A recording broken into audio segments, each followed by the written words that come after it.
Leader আমাৰ দেববৰ্ণ সৈনিক ডাঙৰিয়া, প্ৰাক্তন সভাপতি ভূপেন বৰা ডাঙরিয়া আর নতুন নিখিল ভারত কংগ্রেস কমিটিয়ে সভাপতির দায়িত্ব দিয়া আজির সভার মধ্যমণি সাংসদ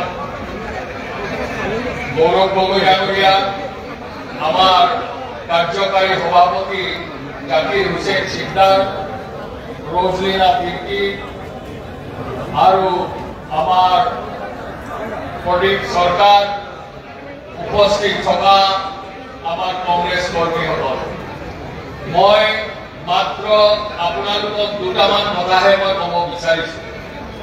আপোনালোক সকলে জানে যে আমাৰ ভাৰতীয় জাতীয় কংগ্ৰেস হয়েছে বই থকা লুইতৰ নিচিনা। ইয়াত সভাপতি বিভিন্ন সময়ত বিভিন্ন জনক দায়িত্ব দিছে আৰ তেওঁলোকৰ দায়িত্ব আন্তৰিকতাৰ পালন কৰেছে। আৰ সেই ধৰনে ভূপেন বৰা ডাঙৰিয়াও তেওঁৰ কাৰ্যকালত আমাৰ দলক শক্তিশালী কৰিবৰ কাৰণে চেষ্টা কৰেছে।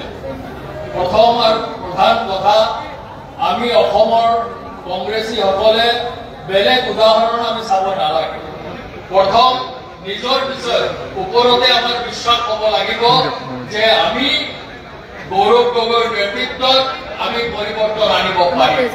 প্ৰথম নিজৰ ওপৰত বিশ্বাস হব লাগিব, কাৰণ 83 আমি দেখিছো, 85 আমি দেখিছো। মই তেতিয়া প্ৰদেশ কংগ্ৰেছৰ বিষয়ববীয়া আছিলো।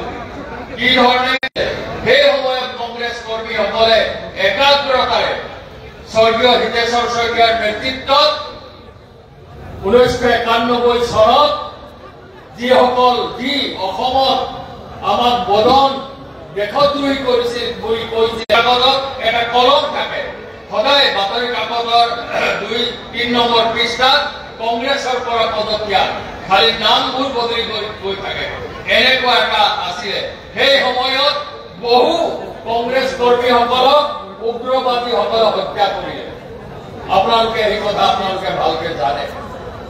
তাৰ পিছত এজিপি সৰকাৰ অহাৰ পিছত কি ধৰনে গোটেই অসমৰ অৰ্থনৈতিক অবস্থা ভাঙি পৰিছিল, কি ধরনে এটা অরাজকতার সৃষ্টি হয়েছিল, সেই সময়ত আমার কেন্দ্রীয় নেতৃত্বই তরুণ গগৈ ডাঙরিয়াক প্রদেশ কংগ্রেসের সভাপতি হিসাবে পঠিয়াইছিলে আর মই তেখেতৰ লগত সহকাৰী হিসাবে উপসভাপতি আছিলো।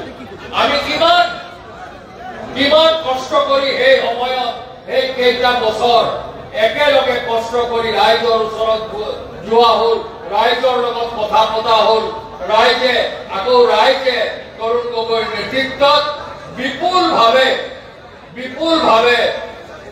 সমৰ্থন দি 2001 চনত কংগ্ৰেছ চৰকাৰ গঠন কৰিলে।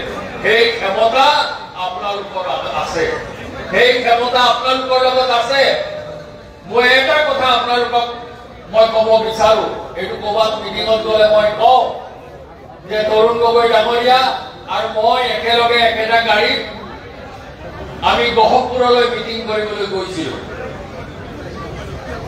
আৰু গহপুৰৰ সেই সময়ত এজিপিৰ শাসন আছিলে, তাৰ এছডিপিঅ আমাৰ গাড়ী ৰখাই দিলে। সাধাৰণতে তৰুণ গগৈ ডাঙৰিয়াৰ খং নুঠে, সেইদিনা খং উঠি বহুত কিবা কিবি তেওঁ দাবী ধমকি দিলে আৰু কলে, তাৰ পিছত আমাক যাবলৈ দিলে। আমাৰ কংগ্ৰেছ কৰ্মীসকলে কলে যে সভাপতিকো কৈছো, আপোনাকো কৈছো, যদি আমাৰ চৰকাৰ আহে এই পুলিচ বিষয়াটোক শিক্ষা দিব লাগে। ভগৱানৰ আশীৰ্বাদ, ৰাইজৰ আশীৰ্বাদ, 2001 চনত তৰুণ গগৈ মুখ্যমন্ত্ৰী হয়ে শপথ গ্ৰহণ কৰিলে, কংগ্ৰেস সৰকাৰ গঠন হল। আৰ সেই পুলিশ বিষয়া গুৱাহাটীৰ এটা অতি আকৰ্ষণীয় পোস্টত নিযুক্তি দিলে সেই পুলিশ অফিসাৰটো। তেতিয়া বহুতে কলে, ময়ো কলো যে দাদা ই এনেকে কৰিছিলে, হেৰা তেওঁ ওপৰৰ পৰা কোনোবাই হুকুম দিছিলে কাৰণে কৰিছিলে। সেই পুলিচ অফিসাৰ কংগ্ৰেছৰ দৃষ্টিভংগীটো তেনেকুৱা। আজি কি হৈছে? আজি আমাৰ মানুহবোৰক বিভিন্ন ধৰণৰ ভয় ভাবুকি দেখুৱাইছে যে তেওঁলোকৰ আঁচনি কাটি দিব, আঁচনি তেওঁলোকৰ নাম নাথাকিব। কোনো মানুহে নিজৰ মোবাইল ঘৰৰ পৰা পইচা দিয়া নাই, আমি দিয়া টেক্সৰ টকাৰে এই আঁচনিবোৰ দিছে। কাক দিব লাগে তাৰ এটা নিয়ম আছে। এই বিজেপি চৰকাৰে এই নিয়ম ভাঙি তেওঁলোকৰ নিজৰ মানুহবোৰক দিছে। কাৰ নাম কাটিব লাগে তাৰো নিয়ম আছে। সেই নিয়ম ভংগ কৰি তেওঁলোকে কংগ্ৰেছ কৰা মানুহক অত্যাচাৰ কৰিছে। এই অসমৰ ৰাইজে চাই আছে। আমাৰ মানুহবোৰে কয়, সেইকাৰণে আপোনালোকে ব্যক্তিগত সংবাদ কৰিব। অসমৰ ৰাইজে আকৌ এটা কোটি কোটি টকা খৰচ কৰি তেওঁলোকে যি ধৰণে পঞ্চায়ত নিৰ্বাচন আৰু অন্য নিৰ্বাচন কৰিছে অসমৰ ৰাইজে দেখিছে। আৰু যদি আমি ৰাইজৰ লগত নিজৰ সংলাপটো কৰো, তেতিয়াহ'লে নিশ্চয় এই ভ্ৰষ্টাচাৰী বিজেপি চৰকাৰক আমি শাসনচ্যুত কৰিব পাৰিম। সেই বিশ্বাসটো প্ৰথম মোৰ মনত আহিব লাগিব। মই খাটাংকে ৰাইজক ক'ব লাগিব যে পৰিৱৰ্তন আহিছে আৰু সেই পৰিৱৰ্তন আমি আনিব পাৰিম। কংগ্ৰেছে আনিব পাৰিব। কেতিয়া নিশ্চয় পৰিৱৰ্তন আহিব।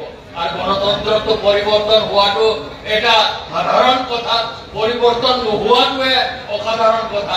আৰু সেইকাৰণে ৰাইজ, মই এই আপোনালোকৰ যি উৎসাহ দেখিছো, আমাৰ বয়স হৈছে, মই এই উৎসাহ গুৱাহাটী আমাৰ গৌৰৱে যোৰহাটৰ পৰা আহোঁতে যি উৎসাহ দেখিছো, এই উৎসাহটো প্ৰত্যেক জিলাত, প্ৰত্যেক ব্লকত, প্ৰত্যেক মণ্ডলত, প্ৰত্যেক বুথত এই উৎসাহটো আমি লৈ যাব লাগিব।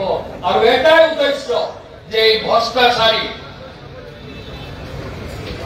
সাম্প্ৰদায়িক এই বিজেপি চৰকাৰক আমি শাসনচ্যুত কৰি কংগ্ৰেছৰ নেতৃত্বত এটা ৰাইজৰ চৰকাৰ গঠন কৰিব লাগিব। সেই প্ৰতিজ্ঞা লৈ আজি আপোনালোকে যাব, আৰু সেইটোৱে মই আশা কৰি মোৰ চমু বক্তব্য সামৰণি মাৰিছো। নমস্কাৰ, ধন্যবাদ, জয় হিন্দ, জয় আই অসম।